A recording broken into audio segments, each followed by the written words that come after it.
Hello everyone, I am Radha Pandey and once again we are going to learn the chapter of class 12 physics that is ray optics. आज की class में हम लोग को जो topic cover करना है वो बेसिकली वेलोसिटीज इन प्लेन मिरर है।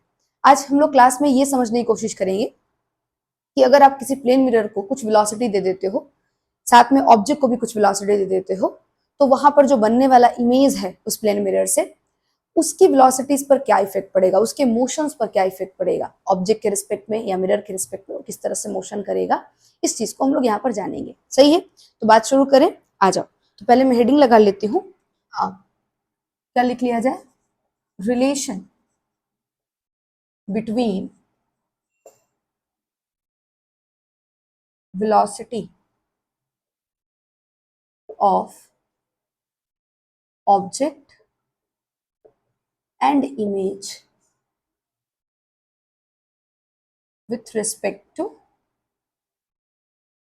mirror।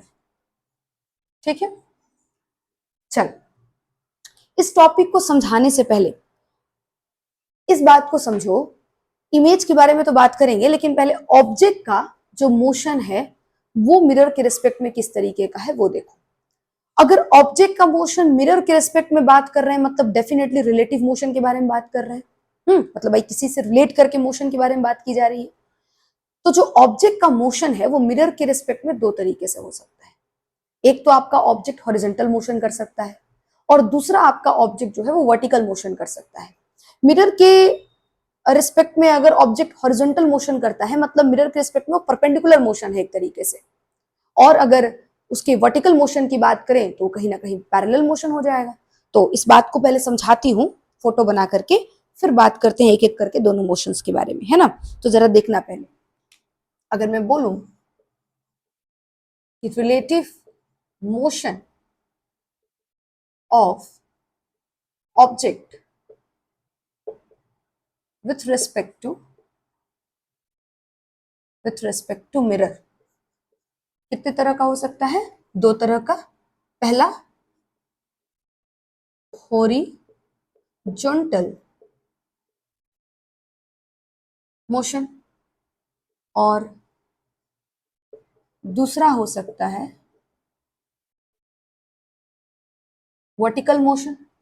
हॉरिजॉन्टल मोशन का अल्टीमेटली मतलब है perpendicular motion. Perpendicular motion of object with respect to mirror, with respect to, ठीक है।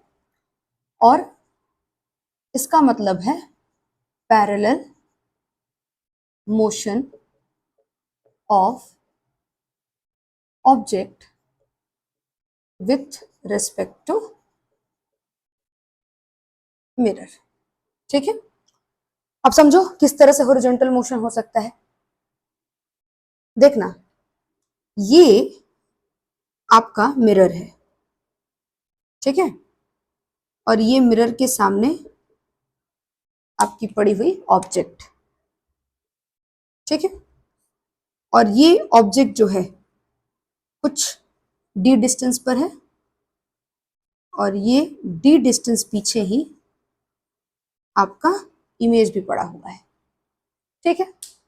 अब समझो जरा, इस ऑब्जेक्ट के पास ऑप्शन है कि ये दो तरीके से मूव कर जाए।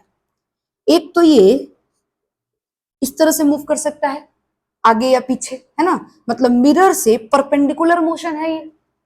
और दूसरा इसके पास ऑप्शन है कि ये कुछ ऐसे मूव कर जाए, मिरर से इस तरह से मूव कर जाए, मतलब पैरेलल मोशन कर जाए।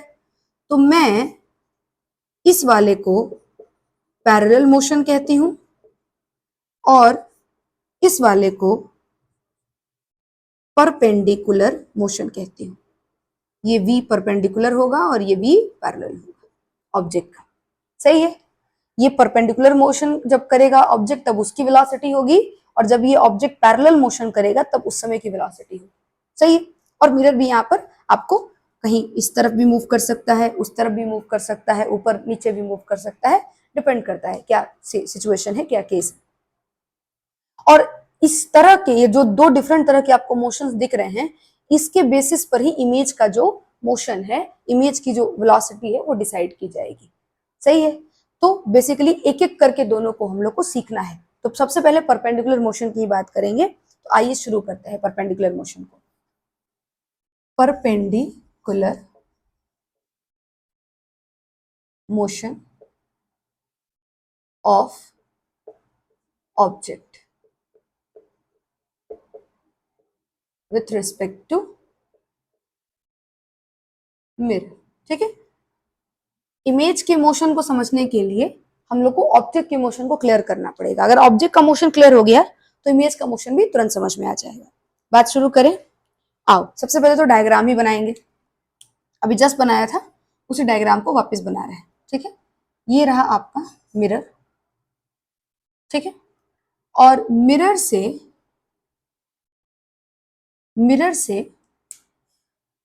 डी डिस्टेंस पर ये आपका ऑब्जेक्ट रखा हुआ है। सही है, और मिरर से डी डिस्टेंस पीछे ये आपका यहां पर इमेज बन गया। ठीक है, अब मैं कुछ चीजें पहले तो अज्यूम करूंगी। ये मेरा मिरर है। ठीक है, सबसे पहले कुछ चीजें मैं अज्यूम करूंगी। क्या क्या अज्यूम करूंगी देखना। मैं मान के चल रही हूं कि जितने भी मोशंस इस डायरेक्शन में होंगे उन सारे को अपने पॉजिटिव लेंगे। सही है, और जो इस तरफ होंगे उसको नेगेटिव। जितने भी मोशंस ऊपर के डायरेक्शन में किए जाएंगे, ठीक है, जितने भी मोशन ऊपर के डायरेक्शन में किए जाएंगे वो सब के सब पॉजिटिव होंगे, और जो नीचे की तरफ किए जाएंगे वो नेगेटिव होंगे। ठीक है, तो भाई इसका क्या किस किस पॉइंट के रिस्पेक्ट में मोशन जो है उस तरफ होगा। ठीक है, सारे डिस्टेंसेस कहाँ से मेजर किए जाने हैं तो समझना। रे ऑप्टिक्स के भीतर करीबन करीबन जितनी भी डिस्टेंस मेजर की जाती है वो सब मिरर से की जाती है। ठीक है, अगर आप स्फेरिकल मिरर पढ़ोगे तो वहां भी आप देखोगे कि जब आप ऑब्जेक्ट डिस्टेंस लोगे या इमेज डिस्टेंस लोगे तो मिरर से लिया जाएगा, या लेंस में पढ़ोगे तो ऑप्टिकल सेंटर से लोगे, मतलब बेसिकली लेंस से लोगे आप। ठीक है, वो आएंगी बातें, करेंगे उसके बारे में। यहाँ पर अगर फिलहाल मैं बात करूं तो आपको मिरर से ऑब्जेक्ट तक की दूरी नापनी है, मतलब इस डायरेक्शन में आपको डिस्टेंस मेजर करना है तो ये डिस्टेंस कैसा होना चाहिए, नेगेटिव होना चाहिए। और इधर आपको अगर मेजर करना है तो ये पॉजिटिव होगा मोशन। सही है क्या, चलो, है ना, मतलब इस डायरेक्शन में अगर कोई मोशन होगा तो नेगेटिव, और इस डायरेक्शन में आपका मोशन होगा तो पॉजिटिव, और इस डायरेक्शन में अगर आपको डिस्टेंस को मेजर करते हो तो वो नेगेटिव, और इस डायरेक्शन में अगर आप किसी डिस्टेंस को मेजर करते हो तो वो पॉजिटिव। कोई प्रॉब्लम नहीं है। चलो, सबसे पहले तुम एक चीज बताओ मुझे, मिरर से ऑब्जेक्ट तक का ये शॉर्टेस्ट डिस्टेंस है, तो मैं इसको अगर डिस्प्लेसमेंट भी बोल दूं तो कोई प्रॉब्लम तो नहीं है। सही है, शॉर्टेस्ट डिस्टेंस किसी भी दो पॉइंट के बीच को डिस्प्लेसमेंट कहा जाता है, तो डिस्प्लेसमेंट भी हो सकता है। मतलब ये displacement of object with respect to mirror है क्या, मैं कह सकती हूँ।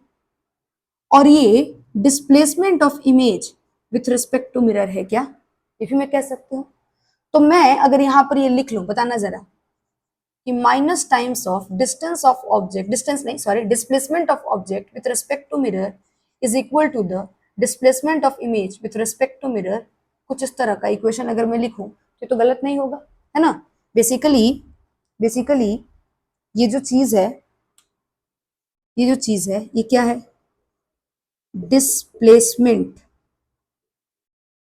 Of object with respect to mirror है। सही है, और ये आपका displacement of image with respect to mirror है। ठीक है, तो अगर मैं ऐसा कुछ लिख दूं तो कोई दिक्कत तो नहीं है। चलो, मैग्नीट्यूड वाइज दोनों बराबर है, डायरेक्शन में दोनों डिफरेंट हो जाएंगे। ये इस तरफ मेजर किया गया, वो उस तरफ मेजर किया गया मिरर से। सही है, ठीक है। अगर डिस्प्लेसमेंट को तुम टाइम के रिस्पेक्ट में डिफरेंशिएट कर देते हो तो ये वेलोसिटी दे देता है। तो आओ डिफरेंशिएट कर लो जरा इसको, differentiate both side with respect to time. तो ये क्या दे देगा, velocity of object with respect to mirror, और ये दे देगा velocity of image with respect to mirror. सही है क्या? चलो, अब तुमने पढ़ा होगा 11th क्लास में रिलेटिव मोशन, और तुमको याद होगा कि अगर ऐसा कहीं लिखा होता है कि velocity of p with respect to q, तो इसको एक्सप्रेस करते हैं velocity of p minus velocity of q, ऐसे ही इसको रिप्रेजेंट किया जाता है। तो आओ इसको भी ऐसे ही रिप्रेजेंट करना है। शुरू करें बात को। आओ, माइनस टाइम्स, ठीक है, क्या लिख सकते हैं? Velocity of object minus velocity of mirror is equal to the velocity of image minus velocity of mirror. ठीक है, वेक्टर का साइन लगा लो, कोई प्रॉब्लम नहीं है। चलो सॉल्व करो जरा इसको। Minus V O minus minus plus V M equal to V I minus V M. ठीक है, अब देखना, अगर अपने इस वीओ को उधर भेज देते हैं तो ये माइनस से प्लस हो जाएगा, और इस वीएम को उधर भेज देते हैं तो मेरे पास इक्वेशन हो जाएगा 2 times of V M is equals to V I plus V O. और ये देखो अपना एक्सप्रेशन आ चुका है, मतलब velocity of image plus velocity of object is equal to the 2 times of velocity of mirror. सही है, कोई प्रॉब्लम नहीं है। ये अपना एक्सप्रेशन जो है वो आ चुका है, और ये आपका इंडिविजुअल वेलोसिटीज आ गई, इमेज की, ऑब्जेक्ट की और मिरर की। ठीक है, लेकिन ये सारी की सारी वेलोसिटीज, इन सारी वेलोसिटीज के लिए जो मोशन हो रखा है वो मोशन परपेंडिकुलर हो रखा है। सही, यहाँ पर जितना भी यहाँ पे वेलोसिटी गिवन है, जितना भी वेलोसिटी हमने निकाला है, इन सब के लिए जो मोशन हो रखा है वो ऑब्जेक्ट कैसे मूव कर रहा होगा? इधर, और नहीं तो इधर, कुछ ऐसे मूव कर रहा होगा ऑब्जेक्ट, और फिर इमेज भी ऐसे ही मूव करेंगे। सही है, और इवन मिरर को भी मूव करना हो तो ऐसे ही मूव करेगा, या तो इधर जाएगा या तो उधर जाएगा, कोई प्रॉब्लम नहीं है। तो मैं यहाँ पर इस तरीके से परपेंडिकुलर का साइन लगा लेती हूँ, ताकि पता रहे कि सारे जो वेलोसिटीज हैं वो उस मोशंस के लिए किए गए हैं, निकाले गए हैं, जो परपेंडिकुलर हो रहा है मिरर के रेस्पेक्ट में।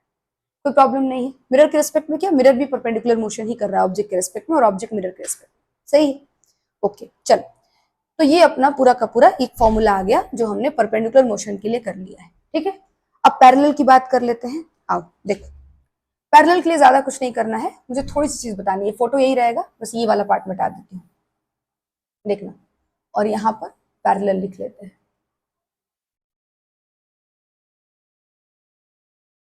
पैरेलल मोशन, ठीक है। पैरेलल मोशन के बारे में समझना। पैरेलल मोशन का मतलब क्या है? ऑब्जेक्ट इधर मूव कर रहा होगा, इस तरह से ऊपर या नीचे, है ना। अब सोचो, वेलोसिटीज की जो वैल्यू है वो किस पर डिपेंड करती है? डिस्प्लेसमेंट पर, और डिस्प्लेसमेंट आपका ये है मिरर से ऑब्जेक्ट के बीच का। ये वैल्यू चेंज होगा क्या अगर ये मोशन ऐसे करेंगे? अगर ये ऑब्जेक्ट ऊपर जाए या नीचे जाए तो डिस्प्लेसमेंट में चेंज आएगा क्या? नहीं। और जब डिस्प्लेसमेंट में चेंज नहीं आएगा तो बेसिकली वेलोसिटी में चेंज नहीं आएगा। तो जिस भी वेलोसिटी से ऑब्जेक्ट ऊपर मूव करेगा, पैरेलल मोशन करेगा, उसी वेलोसिटी से इमेज भी आपका पैरेलल मोशन कर लेगा। तो सबसे पहला बात तो कि वेलोसिटी ऑफ ऑब्जेक्ट, है ना, और वो भी कैसा, परपेंडिकुलर या parallel? Parallel is equal to the velocity of image, parallel ही। सही है क्या? नहीं, ओके। और इवन देखो ना, वहां तो मैग्नीट्यूड कम से कम सेम था, यहाँ तो मैग्नीट्यूड भी सेम रहेगा और डायरेक्शन भी सेम रहेगा। ठीक है, वहां मैग्नीट्यूड सिर्फ सेम था, डायरेक्शन सेम नहीं था, यहाँ पे दोनों चीजें सेम रहेंगी, है ना। ओके, ठीक, बहुत सुंदर। तो आई थिंक ये बात तुमको क्लियर हो गई होगी।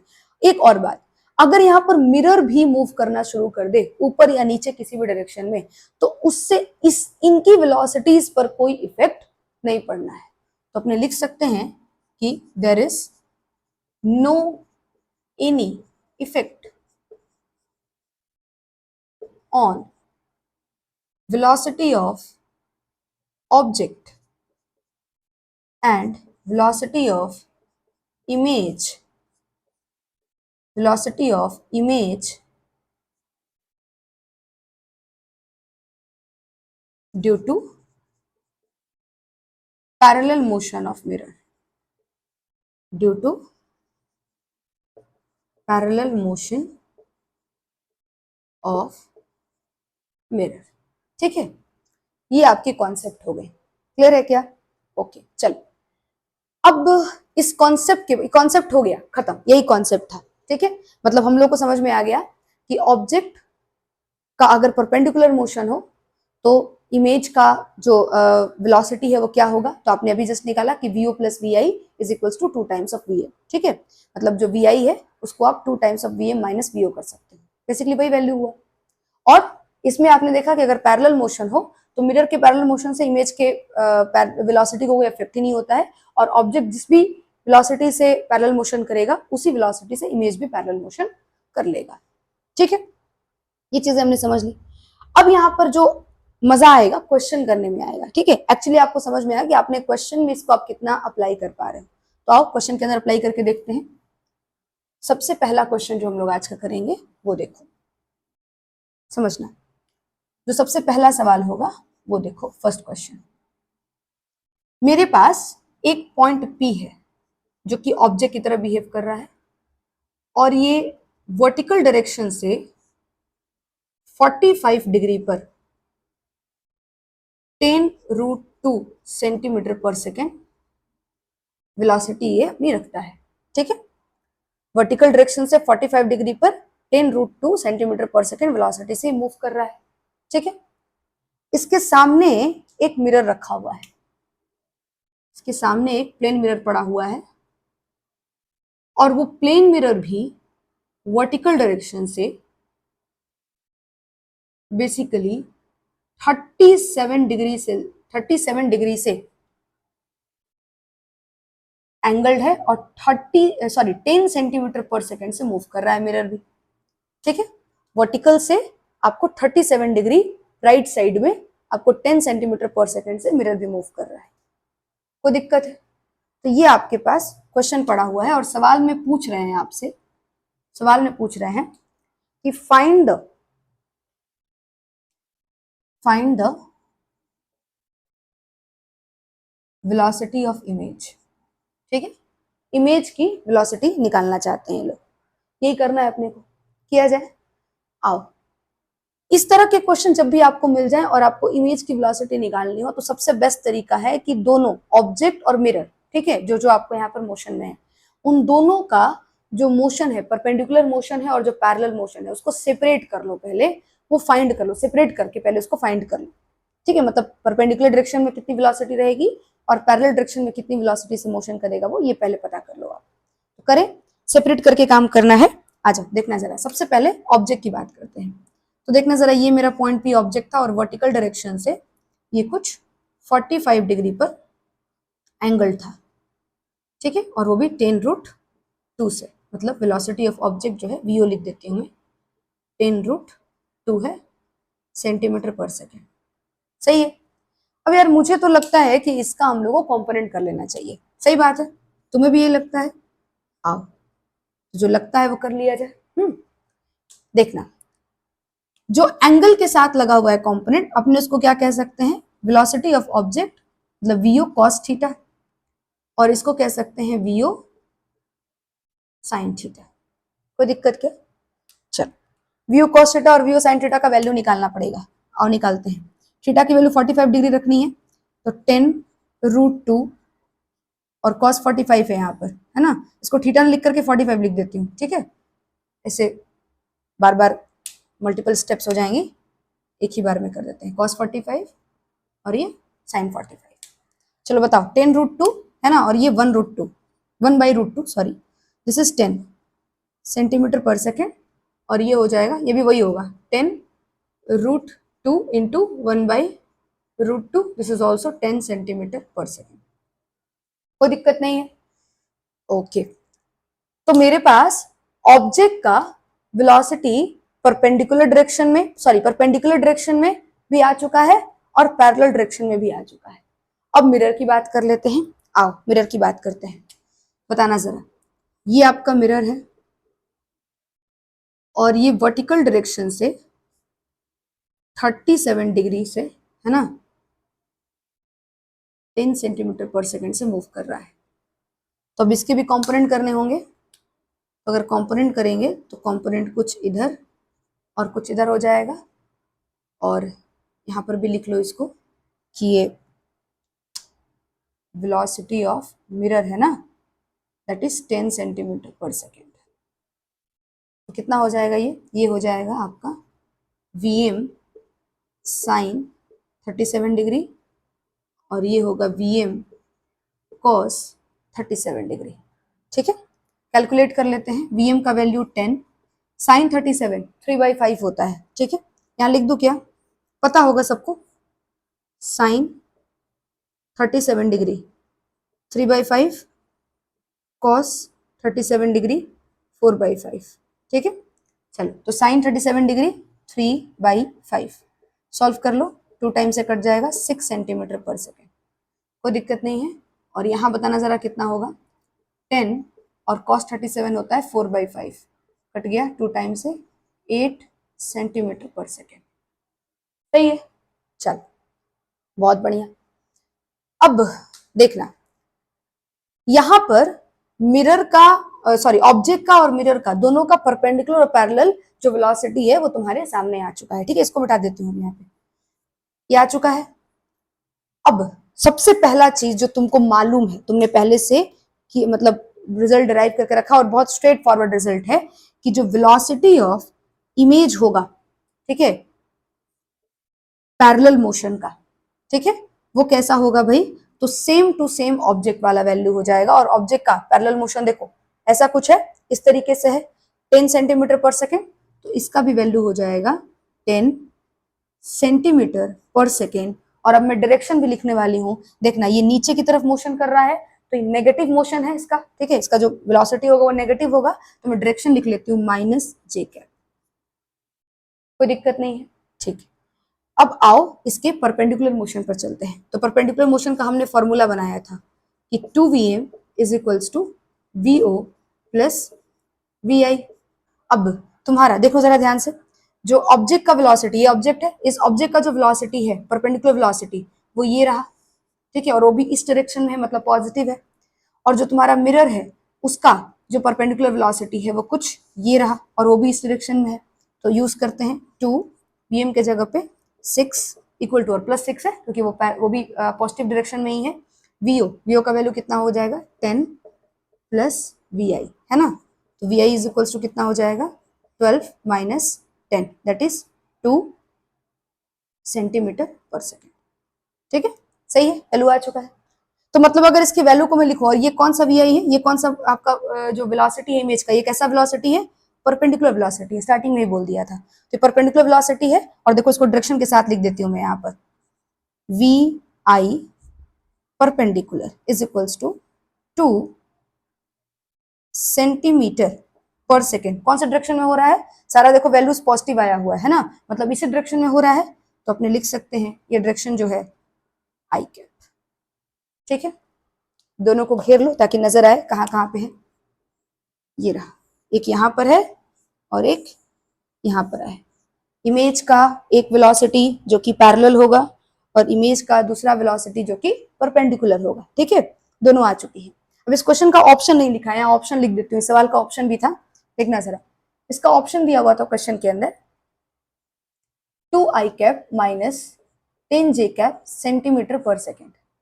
ठीक है, सेकेंड ऑप्शन था -4I कैप, ठीक है, -4I cap minus 10J cap centimetre per second. Third option था 2 centimetre per second I cap और फोर्थ ऑप्शन था -4 सेंटीमीटर पर सेकेंड जे कैप। ठीक है, ये करके कुछ ऑप्शंस गिवन थे, समझ रहे हो बात को। अब तुम बता दो इसमें से कौन सा ऑप्शन होगा, तो अपना ऑप्शन होगा देयरफॉर वेलोसिटी ऑफ इमेज, है ना। कौन कौन सा होगा, एक तो आपका ये परपेंडिकुलर वाला जो कि आप क्या लिख सकते हो 2I कैप लिख सकते हो, और ये एक पैरेलल वाला जो कि आप -10 जे कैप लिख सकते हो, और दोनों के लिए यूनिट सेंटीमीटर पर सेकेंड। तो बता दो ऑप्शन कौन सा चूज करोगे तुम, first option, exactly first option. Question करने का तरीका समझ में आया कैसे करना है, जो भी ऑब्जेक्ट और आपकी मिरर है उनकी वेलोसिटीज को पहले सेपरेट कर लो और फिर ऑब्जेक्ट का जो परपेंडिकुलर वेलोसिटी है और जो मिरर का परपेंडिकुलर वेलोसिटी है उनकी वैल्यूज को इस फॉर्मूले में रख करके वहां से मिरर का परपेंडिकुलर वेलोसिटी, सॉरी इमेज का परपेंडिकुलर वेलोसिटी निकाल लो और फिर पैरेलल वेलोसिटी में तो कुछ करना ही नहीं है यार, जो ऑब्जेक्ट का है वही चुपचाप तुमको इमेज का भी कर देना है, सही है। फिर उसको सेट कर दो, उस तरह से दिखने लगेगा, सही है। आओ एक और सवाल करके देखते हैं, देखना सर, देखना क्वेश्चन नंबर 2। समझना, क्वेश्चन में दिया हुआ है कि ये आपका मिरर है, ठीक है, और ये जो मिरर है ये बेसिकली इसका जो फेस है वो -y एक्सिस की तरफ है, ठीक है। यहाँ पर कोऑर्डिनेट भी बनाया है इन्होंने, कोऑर्डिनेट नहीं एक्सिस बनाया इन्होंने, इसको ये लिखते हैं -y, इसको +y, इसको +x और इसको -x, ठीक है। और क्वेश्चन में दिया हुआ एक और डेटा, और वो डेटा ये है कि ऑब्जेक्ट जो है वो मिरर की तरफ 3i cap plus 4j cap metre per second से मूव कर रहा है, ठीक है। कुछ इस वेलोसिटी से ऑब्जेक्ट क्या कर रहा है, मिरर की तरफ मूव कर रहा है, क्लियर है। निकालना है क्या है सवाल में, सवाल में निकालना है find the velocity of image with respect to object, ठीक है। ऑब्जेक्ट के रिस्पेक्ट में इमेज की वेलोसिटी कितनी होगी ये फाइंड करना है। शुरू करें, कैसे करेंगे, आ जाओ देखो। सबसे पहली चीज कि इसको करने के लिए हम लोगों को ध्यान से समझना, ऑब्जेक्ट का वेलोसिटी दे रखा है इन्होंने 3i cap plus 4j cap metre per second, ठीक है। अब सोच कर देखो, और हाँ एक और क्वेश्चन में डेटा गिवन है, उन्होंने लिखा है कि मिरर जो है वो स्टेशनरी है, मिरर फिक्स है, मिरर जो है वो फिक्स है, मतलब मिरर में कोई मोशन नहीं है, मिरर में कोई मोशन नहीं, ठीक है। चलो अब क्या करना चाहिए, तो भाई ऑब्जेक्ट का आपको एक वेलोसिटी 3i कैप दिख रहा है, एक 4j कैप दिख रहा है। पहले तो मैं कंपोनेंट कर लेती हूँ, देखना जरा।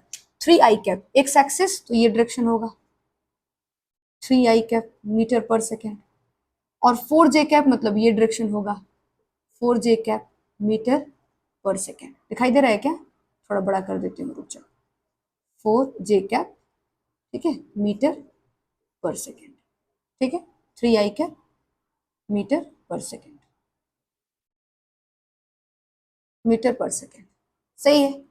चलो अब समझना है, अगर तुम ध्यान से देखो तो मिरर यहां पर कुछ ऐसे अलाइंड है, ठीक है, कुछ ऐसे अलाइंड है मिरर, और जो ये मोशन होगा, अब ये मोशन परपेंडिकुलर होगा, सही बात है, और ये मोशन पैरेलल मोशन होगा। मिरर ऐसे है ना, तो मिरर इस तरह से अगर मिरर भी मूव करता तो, और इधर कोई ऑब्जेक्ट या इमेज मूव कर रहा है, ऑब्जेक्ट मूव कर रहा है तो मिरर से पैरेलल मूव कर रहा है, और मिरर फिक्स भी है तो भी ये कैसे मूव कर रहा है, पैरेलल मूव कर रहा है। समझे बात को, मतलब मिरर का अलाइनमेंट ये डिसाइड करता है कि कौन सा मोशन परपेंडिकुलर है और कौन सा मोशन आपका पैरेलल है। कोई दिक्कत नहीं है, ओके। चलो अब समझना, ये जो आपका मिरर है, इस मिरर से जो मोशन ऐसे हो रहा है 3i कैप डायरेक्शन में, ये 3i कैप डायरेक्शन में होने वाला, 3i कैप डायरेक्शन में नहीं, 3i कैप वेलोसिटी से ये जो आपका मोशन है ये बेसिकली पैरेलल मोशन है। तो इमेज का पैरेलल मोशन कभी भी अफेक्टेड होता है क्या, मिरर के मोशन से या मिरर के होने से या ना होने से, कुछ नहीं। जिस वेलोसिटी से ऑब्जेक्ट मूव कर रहा है सेम उसी मैग्नीट्यूड और उसी डायरेक्शन में इमेज भी मूव कर जाएगा। मेरी बात समझ आ रही है, तो मतलब जो तुम्हारा इमेज है, देखना ध्यान से, ये जो इमेज है इसका जो पैरेलल मोशन है वो 3i cap metre per second होगा। कोई तकलीफ, कोई दिक्कत, समझ आई बात, ओके। अब देखो, जो इस इमेज का परपेंडिकुलर मोशन है, ठीक है, वो ऑब्जेक्ट के मोशन पर डिपेंड करेगा, और ऑब्जेक्ट का मोशन 4j कैप है। अब मेरी बात ध्यान से सुनना, वैसे मैं फॉर्मूला भी लगा के दिखाऊंगी, वैसे तो मुझे साफ साफ दिख रहा है। अगर मिरर में मोशन ना हो, मिरर की कोई वेलोसिटी ना हो, तो जो वेलोसिटी ऑब्जेक्ट की होगी वही सेम वेलोसिटी इमेज की मैग्नीट्यूड वाइज तो हो ही जाएगी, बस डायरेक्शन में चेंज होगा। ऑब्जेक्ट ऊपर की तरफ मूव कर रहा है, इमेज नीचे की तरफ मूव कर रहा है। तो अगर ये 4j कैप है तो ये -4j कैप है, बात नहीं समझे। वेलोसिटी में तो मिरर के पास तो वेलोसिटी है ही नहीं, मिरर के पास तो वेलोसिटी है नहीं ना, तो इमेज की वेलोसिटी डायरेक्टली ऑब्जेक्ट पर डिपेंड कर रही है। और आज उसको फॉर्मूले से भी निकाल लेते हैं। समझ गए होगे तुम अब तक क्या मैं बोलने की कोशिश कर रही हूँ। परपेंडिकुलर मोशन है ये वाला, इसके लिए फॉर्मूला पढ़ा था 2vm equal to vi plus vo। अब बताओ जरा 2vm के बारे में बात करो, vm कितना हो जाएगा 0। ठीक है, इतना भी क्यों लिख रहे हैं, ये 0 पूरा क्वांटिटी 0, मतलब vi equal to minus times of vo। सही है, तो basically vi is equals to minus, और vo का वैल्यू कितना है 4j metre per second. Unit लगा दो, आंसर आ गया। सही, आंसर नहीं मतलब वेलोसिटी ऑफ इमेज आ गया, आंसर नहीं आया अभी तक। सही है, तो तुम्हारे पास ये अगर वेलोसिटी इमेज की बात की जाए तो ये -4j होगा, और यूनिट के साथ लिख दोगे तो मीटर पर सेकेंड होगा। कोई दिक्कत नहीं है, समझ आई ये बात? ओके, चलो अब देखना, ये आंसर अभी नहीं है, अभी आंसर में बात करना है। तो मुझे एक डेटा तो यहां पर मिला था, एक डेटा और मिल गया। तुम बताओ, वेलोसिटी ऑफ इमेज आ गया 3i कैप, जो कि पैरेलल मोशन से आया है, और minus 4j cap metre per second, जो कि परपेंडिकुलर मोशन से आया है। सही है, दो वैल्यूज आ रखी हैं, देख लेना, एक वैल्यू यहां पर है और एक वैल्यू यहां पर है। कोई दिक्कत? चल, अब क्वेश्चन में निकालना है कि velocity of image with respect to object, तो ये तो अल्टीमेटली रिलेटिव वेलोसिटी का बात कर रहा है। Velocity of image with respect to object VIO का बात हो रहा है, और अभी तुमको उसको सॉल्व करना सिखाया कि VI माइनस VO होता है ये। तो आओ जरा लिखते हैं, VI का value 3i cap minus 4j cap, ठीक है, माइनस, और VO का 3i cap plus 4j cap, ठीक है, मीटर पर सेकेंड। सॉल्व करो, 3i cap minus 4j cap minus 3i cap minus 4j cap, ठीक है, 3i कैप खत्म, plus 3i cap minus 3i cap, बच गया -8j कैप, -8j कैप, जो कि velocity of image with respect to object है। यूनिट लिख लो, meter per second is the answer. कोई दिक्कत क्या? तो बेसिकली तुमको velocity of image with respect to mirror मिले, विथ रिस्पेक्ट टू ऑब्जेक्ट मिले, सिर्फ वेलोसिटी ऑफ इमेज निकालने को मिले, तुम कुछ भी लगा सकते हो। इस फॉर्मूले में जो वेलोसिटीज हैं ये इंडिविजुअल वेलोसिटीज है, मैंने स्टार्टिंग में ही कहा था। और जब किसी के रेस्पेक्ट में तुमसे कह दे तो उन दो चीजों का वेलोसिटी निकाल करके और इस तरीके से इसको सॉल्व किया जा सकता है, कोई दिक्कत नहीं है। तो ये अपना कॉन्सेप्ट हो गया वेलोसिटी ऑफ इमेज का और वेलोसिटी ऑफ ऑब्जेक्ट का मिरर के रेस्पेक्ट में। सही है, एक आखिरी क्वेश्चन जरा देख लो, ये क्वेश्चन वेलोसिटी से नहीं है प्रॉपरली, वेक्टर का थोड़ा सा क्वेश्चन है, वेक्टर इसमें जुड़ा हुआ है, तो देखना जरा। आओ, तो ये मैंने क्वेश्चन लिख दिया है, और इस क्वेश्चन का थोड़ा लैंग्वेज मुझे अच्छा लग रहा था कि तुम भी देखो जरा लैंग्वेज, है ना। अब इसको सॉल्व करते हैं। ये क्वेश्चन प्रॉपरली मैंने अभी जस्ट कहा कि ये आपको क्वेश्चन जो है वो वेक्टर थोड़ा सा इसमें इन्वॉल्व है, वेलोसिटी से कोई खास इसका रिलेशन नहीं है। ठीक है, करके देखते हैं, आ जाओ। क्वेश्चन में लिखा है कि एक रे ऑफ लाइट है जो ट्रेवल कर रहा है कुछ इस डायरेक्शन में और आकर के एक प्लेन मिरर पे इंसिडेंट करता है। मतलब ये आपका एक प्लेन मिरर रहा होगा और उस पर ये एक लाइट आकर के आपको इस तरह से इंसिडेंट कर गया। सही है, और ये आपका जो है यहां से ये रिफ्लेक्ट बैक हो गया, तो ये आपका इंसिडेंट रे है, ये आपका रिफ्लेक्टेड रे है। और क्वेश्चन में लिखा है कि आफ्टर रिफ्लेक्शन और इंसिडेंट रे जो है वो कुछ इस डायरेक्शन में इस तरह से चल रहा है, और जो आपका रिफ्लेक्टेड रे है उसका डायरेक्शन यहाँ पर दे रखा है। ठीक है, एंगल ऑफ इंसिडेंस जो है ये आपसे पूछ रहे हैं कि कितना रहा होगा। ठीक है, एंगल ऑफ इंसिडेंस आपको बताना है कि कितना रहा होगा। चलो, मुझे क्या करना चाहिए, क्या हम लोग को करना चाहिए इसमें? तो मुझे ऐसा लगता है कि अपने को निकालना है एंगल ऑफ इंसिडेंस, उसके पहले हम लोग को दोनों वेक्टर के बीच का क्यों ना एंगल निकालना है। दो वेक्टर दिया हुआ है, सोचकर देखो, अगर हम इसको ए वेक्टर, इंसिडेंट रे को ए वेक्टर की तरह अगर ट्रीट करते हैं, अगर हम इंसिडेंट रे को यहाँ पर ए वेक्टर की तरह ट्रीट करते हैं तो इस ए वेक्टर की वैल्यू दी गई है, यहाँ लिख देती हूँ मैं, ए वेक्टर की वैल्यू दी गई है कितना, आई, देखना I/2 है ना, प्लस √3/2 जे कैप, ये वैल्यू दी हुई है ना। और अगर हम रिफ्लेक्टेड रे को बी वेक्टर की तरह ट्रीट करते हैं तो बी वेक्टर की भी वैल्यू दी गई है, कितनी दी हुई है, I आई कैप अपॉन में 2 माइनस √3/2 जे कैप। ठीक है, ये कुछ वैल्यू दी गई है मेरे को दो वेक्टर की, और मुझसे पूछा गया कि एंगल ऑफ इंसिडेंस कितना होगा, तो क्यों ना इन दो वेक्टर का पहले एंगल निकाल लिया जाए। नहीं, आओ कैसे निकाल सकते हैं। सबसे पहले इस वेक्टर को एक्सटेंड करेंगे हम लोग। आ जाओ, एक्सटेंड कर लिया, ठीक है। अब ये जो वेक्टर है जिसको मैंने एक्सटेंड कर लिया है नीचे की तरफ, ए वेक्टर, और ये रहा आपका बी वेक्टर, और इसके बीच का ये कुछ एंगल थीटा, और मुझे ये थीटा निकालना है। अब तुमने वेक्टर में पढ़ा था कि किसी दो वेक्टर के बीच का एंगल निकालना हो तो cos theta is equals to होता है A vector dot B vector upon में magnitude of A vector magnitude of B vector. ऐसा कुछ पढ़ा था तुमने। चलो कैसे निकाल सकते हैं, कैसे किया जाए बताओ। तो अपने यहां पर ए वेक्टर का वैल्यू लिख लेते हैं। क्या हो सकता है, आई कैप अपॉन में 2 plus √3/2 J cap dot I cap, ये भी आई कैप ही लिखा है, बहुत ऊपर इसका चला गया है कैप, आई कैप अपॉन में 2 माइनस √3/2 जे कैप, है ना, बटे में कितना आ जाएगा आपका। मैग्नीट्यूड निकाल लो जरा, कहाँ निकालू, यहीं पर निकाल दो क्या मैग्नीट्यूड इसका, मैग्नीट्यूड ऑफ ए वेक्टर बताओ कितना होगा।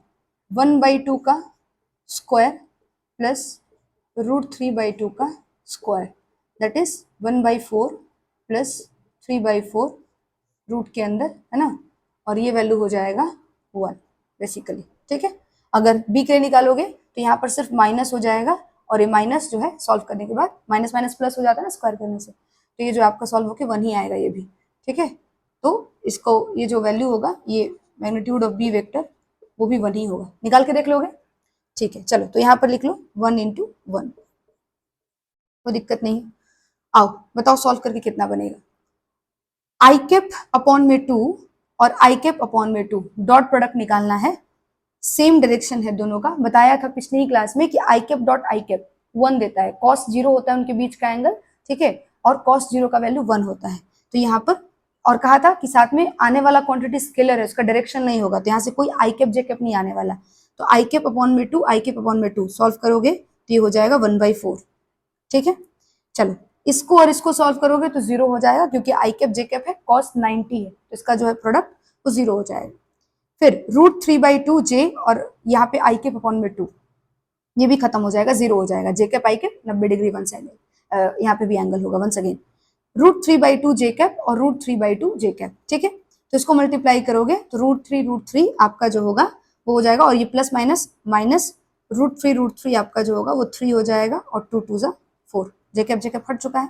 ठीक है, ये वैल्यू आ गया, और नीचे तो 1 है ही, दिख ही रहा है। तो बेसिकली इसको सॉल्व करोगे तो वैल्यू आएगा -1/2। ठीक है, 2/4 और यहाँ से 1/2। ठीक है, तो cos थीटा की वैल्यू तुम्हारी कितनी आ गई, -1/2। मतलब मैं कहाँ लिखूं इसको, इस बात को यहाँ लिख लेती हूँ, देखना यहाँ पे लिख लेती हूँ। तो theta is equals to 120 degree हो जाएगा क्या, बोलो। अगर cos थीटा की वैल्यू -1/2 आ जाए तो थीटा की वैल्यू कितनी हो जाएगी, 120 डिग्री। एंगल पता होगा सबको, ठीक है। तो अब theta is equals to 120 degree, मतलब ये कौन सा एंगल आया है, ये वाला एंगल आ गया है 120 डिग्री, है ना। अब सुनना, मैं यहाँ पर एक नाम डाल देती हूँ P और Q। ये एक स्ट्रेट लाइन है, देखो PQ, है ना, जिसका टोटल एंगल का सम कितना होगा 180 डिग्री। तो अगर मैं यहाँ पर लिखूं, देखो यहाँ पर मैं सॉल्व कर देती हूँ, ठीक है, बहुत ज्यादा जगह नहीं बचा है, थोड़ा मेस हो जाएगा, इसलिए मैं थोड़ा थोड़ा लिख करके बताती हूँ। बताना जरा, ये एंगल आई तो ये भी angle I, angle I is equal to angle R होता है, दोनों एंगल को आई ले लिया जाए। तो 2i प्लस ये वाला, देखो यहां से लेके यहां तक 2i, और यहां से लेके यहां तक थीटा, तो 2i plus theta is equals to 180 होना चाहिए, यही होता है। ठीक है, स्ट्रेट लाइन के ऊपर जितने भी एंगल्स है उस सबका सम 180 होता है। थीटा का वैल्यू 120 आ गया, तो बताना जरा, 2i equal to 180 minus 120, theta उधर चला गया, माइनस हो गया 120, और ये घटाओगे तो 60 आएगा, और i इक्वल टू 60/2 करोगे तो i is equals to 30 degree आ जाएगा। आगे आंसर बताओ, ऑप्शन होगा फर्स्ट 30 डिग्री। क्लियर हुआ कैसे किया है हमने। एक सिंपल सा क्वेश्चन था, अच्छा क्वेश्चन था, ठीक है, इसके लिए मैंने आपको ये बताया है। तो ये सारे आपके कॉन्सेप्ट हो गए velocity of object and image with respect to mirror. साथ में एक थोड़ा एक्स्ट्रा क्वेश्चन था मेरे पास तो वही बता दिया आपको, ठीक है। और एक कॉन्सेप्ट और है जो कि मैं आपको बता देती हूँ मुंह से, अपनी कॉपी में नोट कर लेना, ठीक है। अगर मुझे अपना फुल इमेज देखना हो किसी मिरर के अंदर, ठीक है, और मेरा हाइट h है मान लो, तो मुझसे अगर पूछा जाए कि बताओ अगर एक h हाइट का पर्सन है और उसका इमेज मुझे देखना है किसी मिरर के भीतर और पूरा इमेज देखना है, सर से लेके पैर तक का इमेज देखना है, तो मिरर कितने हाइट का होना चाहिए, उस मिरर का हाइट कितना रखा जाए तो उस बंदे का पूरा इमेज आपको दिख जाए, ठीक है। तो बंदे के हाइट का आधे हाइट का मिरर होना चाहिए। क्या बोला मैंने? एक बंदे का हाइट अगर h है, एक पर्सन का हाइट अगर h है, तो मिरर का हाइट h/2 होना चाहिए, तो उस पर्सन का पूरा इमेज उस मिरर में नजर आ जाएगा। समझ आ गई बात? ये एक कॉन्सेप्ट था जो कि आप अपनी कॉपी में नोट कर लेना। अब इससे क्वेश्चन नहीं आते हैं, ठीक है, पहले आया करते थे सवाल, अब नहीं आते सवाल, लेकिन फिर भी आप नोट कर लेना, ठीक है। एक और मेरे पास कॉन्सेप्ट है, वो भी सुनो जरा। अब इस बार मेरे पास मेरे पीछे वॉल है, ठीक है, मैं हूं और मेरे सामने दीवार है, सॉरी मिरर है, ठीक है।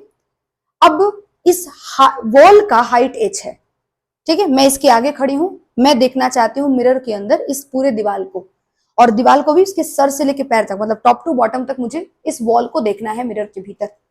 और अभी बोला वॉल का हाइट कितना है? h है। तो इस मिरर का हाइट कितना, ठीक है। अगर मुझे खुद का हाइट देखना हो, खुद का इमेज देखना होता पूरा पूरा, तो मैं क्या करती, मेरे हाइट के आधे हाइट का मिरर होना चाहिए था। लेकिन इस बार मुझे खुद को नहीं देखना, इस बार मुझे दीवार को देखना है, और दीवार का हाइट फिर से मैंने h कुछ लिया है, ठीक है, या h डैश ले लो तुम। और इस बार मिरर में मुझे दीवार देखना है, तो मिरर कितने हाइट का होना चाहिए, ये सवाल है। तो दैट वैल्यू इज 1/3। मतलब आपका जो मिरर है वो वॉल के हाइट के 1/3 अगर हो जाए तो आप पूरे वॉल को देख सकते हैं उस मिरर के भीतर, और आप बीच में खड़े होने चाहिए। क्लियर है क्या? और डेफिनेटली पीछे खड़े हो जाओगे वॉल के तो नजर तो आने से रहा, ठीक है, और आगे भी खड़े नहीं हो सकते हो, तो बेसिकली बीच में ही खड़े होगे, तो ये तो कोई बात ही नहीं हुआ। समझ गए बात को? चलो मिलते हैं नेक्स्ट वीडियो में और आगे टॉपिक कवर करेंगे। स्फेरिकल मिरर अब आई थिंक हम लोग शुरू कर लेंगे, ठीक है। बट यहाँ तक की सारी चीजें तुम नोट कर लेना, ठीक है। सब कुछ एक बार अच्छे से अपनी कॉपी में नोट्स बना लेना, पढ़ लेना, दोबारा सॉल्व करना, और याद रखना फिजिक्स में क्वेश्चन नहीं करोगे तो कभी भी कॉन्सेप्ट को तुम पूरी तरह से अपनी पकड़ में नहीं ला सकते हो। तो क्वेश्चन करना बहुत जरूरी है, और सिर्फ उतने सवाल नहीं जितने मैंने कराए हैं। कोई भी बुक, प्रैक्टिस बुक उठाओ, कोई मॉड्यूल उठाओ, कोई भी तुम्हारे पास बुक अवेलेबल हो उसको उठा लो जो तुम्हारे 12th लेवल पे है, जो नीट और जेई के क्वेश्चंस को पूछता है, और उठा करके उसको सॉल्व करके देखो, तुमको समझ आएगा कि तुम्हारा कॉन्सेप्ट कितना बढ़िया है और कैसे उसको लगाना है, एक्चुअली अप्लाई कैसे करना है ये सीखना होता है। तो कॉन्सेप्ट पढ़ना बहुत टफ काम नहीं होता, उसको लगाना बहुत इंपॉर्टेंट है, वो लगाना सीखो, ठीक है। मिलते हैं नेक्स्ट वीडियो में, थैंक यू।